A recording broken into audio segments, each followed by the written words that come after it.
Fair trade emerged in the 1950s and 60s out of NGOs and civil society groups that campaigned for trade justice and decided to import goods such as coffee and handicrafts produced by small-scale producers in developing countries. These producers were often organized through self-owned associations and cooperatives, and they didn't have access, or when they had access, they were disadvantaged by international trading markets. So the general idea was to provide them with better trading conditions instead of just giving money for their development, to provide better conditions, including a fair and stable price, pre-financing, a long-term partnership enabling them to invest and anticipate the future, and also quality assistance, market information in order to improve their market positioning, and finally a development premium, ensuring that the economic benefits would be translated into broader community development. So after 2 decades of successful trading by specialized fair trade organizations that sold their products into specialized fair trade shops, catalog sales, or through volunteer networks, there was the idea at the end of the 80s to formalize the criteria and create a specific product certification for fair trade. And this product certification would enable to reach customers beyond the specialized fair trade shops and retail channels in order to reach mainstream customers.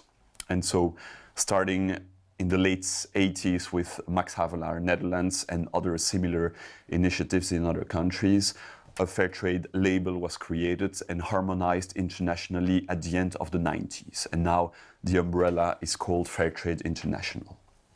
And this really brought a huge development, huge growth in fair trade, with products being sold and imported by mainstream businesses. So typically supermarkets, large multinational brands, fashion stores that enabled fair trade to move from a few millions dollars in the early 90s to now more than $10 billion worldwide.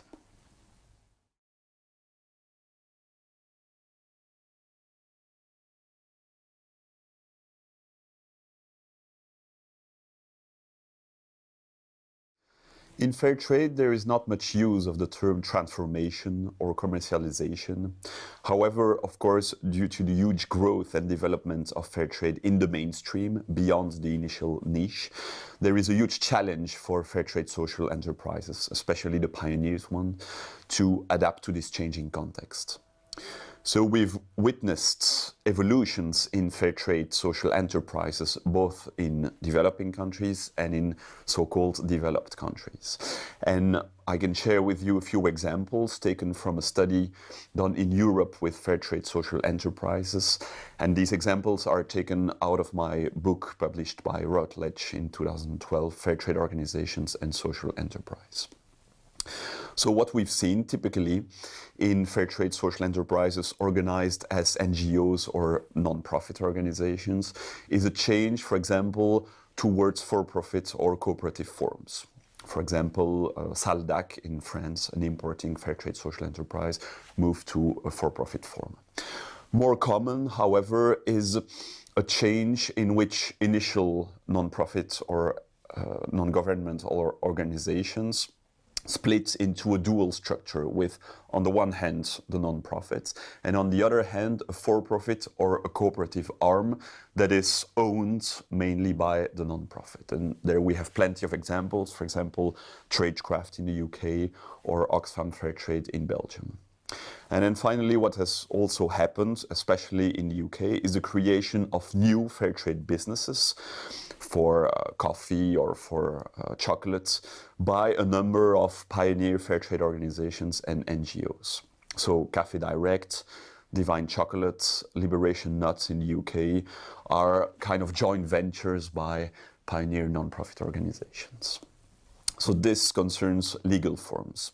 Then, of course, we also have transformations in terms of governance. Instead of including only volunteers or NGOs or non-profit partners, we've seen an increase in the representation of investors, individual or institutional investors, and also consumer as well as producer representatives within the board or within the General Assembly of the Fairtrade Social Enterprises.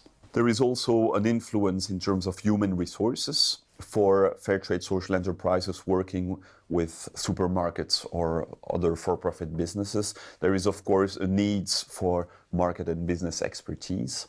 And then finally, in terms of resources, even if sales were already the main income for Fairtrade social enterprises, it has become even more important, and other sources such as donations, subsidies, voluntary work have really taken a much less important role.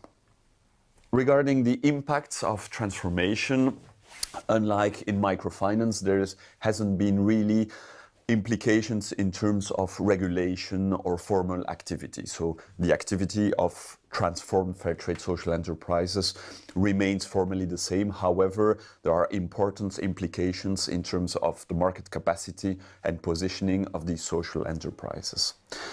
They are able, for example, to attract capital from mainstream investors. They are also able to attract business expertise. And finally, they are more legitimate as market actors when dealing with other businesses or when presenting their products in mainstream outlets. Of course, the transformation and adaptation of social enterprises in Fairtrade has been critiqued. There has been concern about the risk of mission drift, moving away from the initial development goals towards favoring market developments. Very concretely, this might translate, in the case of Fairtrade, into favoring larger producer groups, also favoring groups that are not necessarily owned by producers themselves, such as plantations, where the producers are hired workers rather than owners. There have also been concerns about risks of diluting the fair trade principles, and the main critiques have been pointed towards labeling organizations who have also adapted their certification criteria over time, and recent decisions have really been intensely critiqued for favoring larger groups and adapting to businesses rather than following the initial principles of fair trade. In fair trade, unlike in microfinance, there are no formal motivations or implications for transformation. So there is no regulated activity that would differ for transformed fair trade social enterprises. However, they gain, of course, stronger market positioning and legitimacy when dealing with other mainstream businesses, when dealing with customers, or when seeking to attract investment from individuals or institutions. There are, of course, critiques to the transformation of fair trade social enterprises, pointing at risks towards favoring larger producer groups, also favoring companies that are not owned by producers, for example, plantations in banana, where producers would work as hired workers and not own their business. But the main risks and critiques have been addressed to fair trade certification that has diluted the criteria over time, and where critiques have pointed at risks, for example, to circumventing initial principles such as the fair price or the long-term partnership. There have been a few studies on social enterprises that have been quite successful, such as Cafe Direct in the UK. But broadly speaking, fair trade social enterprises are recognized for their willingness to maintain this balance between the development and commercial goals. Of course, when creating dual structures with a non-profit and a for-profit or a cooperative arm, there are tensions, there are dilemmas that are not easy to manage.